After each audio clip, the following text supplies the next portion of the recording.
Morning dear students. School बंद होने से पहले चैप्टर सेकेंड का नोट्स मैं सेंड कर चुकी हूँ। आप लोग उसे कंप्लीट कर लिए होंगे। क्वेश्चन आंसर भी मैंने सेंड किया था, वो भी आप कंप्लीट कर चुके होंगे। If you have any problem in question answer और any topic you ask me. Now let us start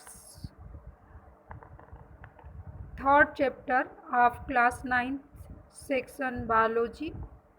I prepared short notes for explanation. So now let us start. I am going to explain topic wise. What is the basis of classification? Classification का basis क्या था? Classification का आधार क्या था? Chapter name is diversity in the living organisms. It means diversity means क्या होता है? विभिन्नता। तो लिविंग ऑर्गेनिज्म में क्या क्या विभिन्नताएं हैं उसके बारे में हम लोग यहाँ पे डिस्कस करेंगे, और वैज्ञानिकों ने क्या क्या आधार लिया था क्लासिफाइड करने के लिए, कौन कौन से आधार लिए थे उसके बारे में हम यहाँ पे स्टडी करेंगे। सबसे पहले जो थे एरिस्टोटल ने कैसे क्लासिफाइड किया था? ये वैज्ञानिक का नाम है एरिस्टोटल।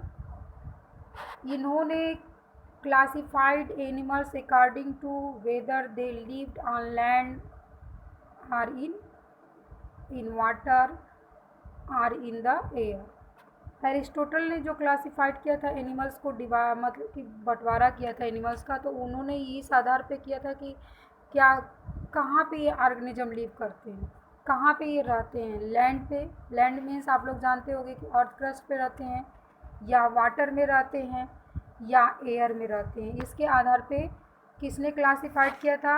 एरिस्टोटल ने क्लासिफाइड किया था। On the basis of morphological character he classified plants into trees and herbs।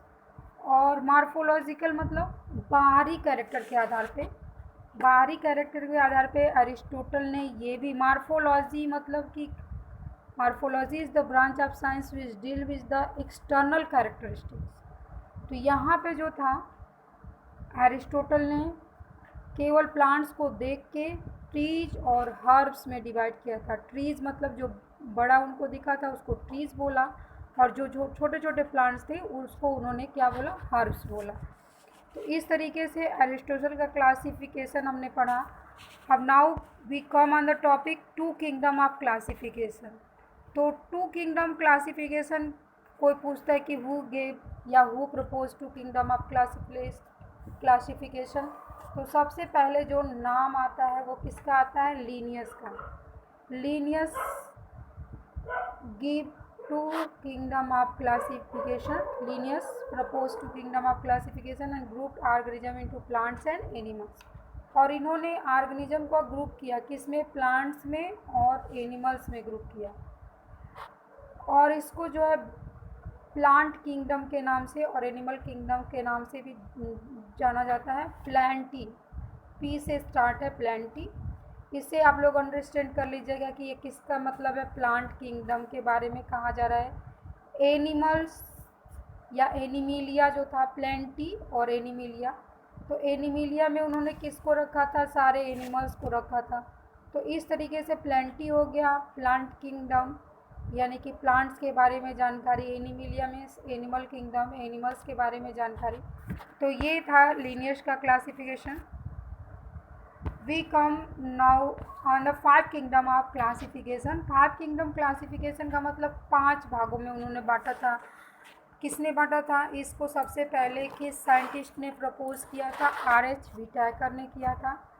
इनका नाम क्या था? Five kingdom. Who gave, if anyone asks who gave five kingdom classification, you tell the R.H. Whitaker gave the five kingdom of classification। क्या क्या इसका आधार लिया गया था फाइव किंगडम क्लासिफिकेशन का? तो इसमें पहले उन्होंने किंगडम मोनेरा में डिवाइड किया। किंगडम मोनेरा में क्या आते हैं?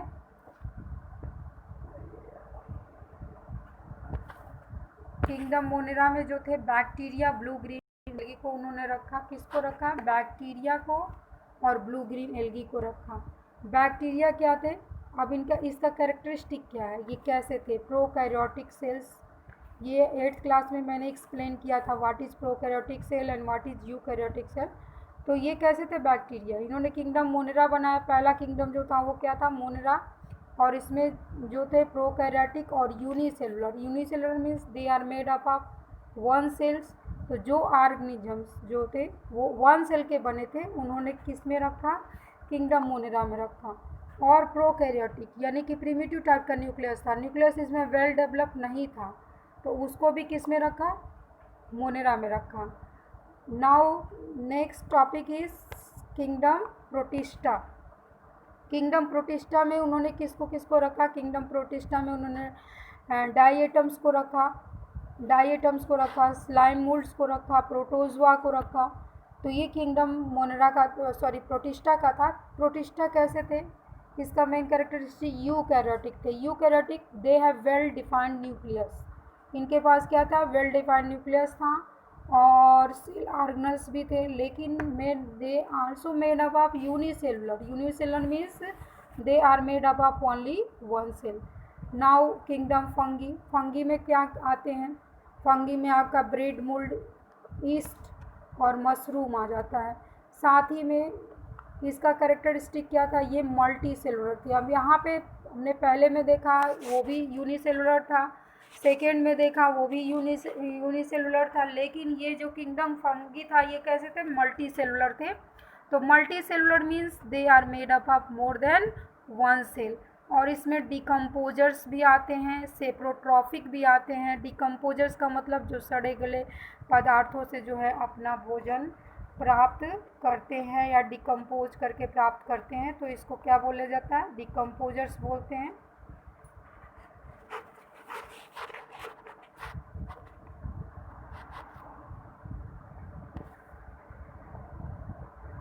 And now we come third topic, kingdom animalia. Kingdom animalia में क्या क्या आता है? किंगडम एनिमिलिया में उन्होंने रखा था स्पंजेस को, वार्म्स को, इंसेक्ट को और मैमल्स को। किसको किसको रखा था? स्पंजेस को, वार्म्स को, इंसेक्ट को और मैमल्स को।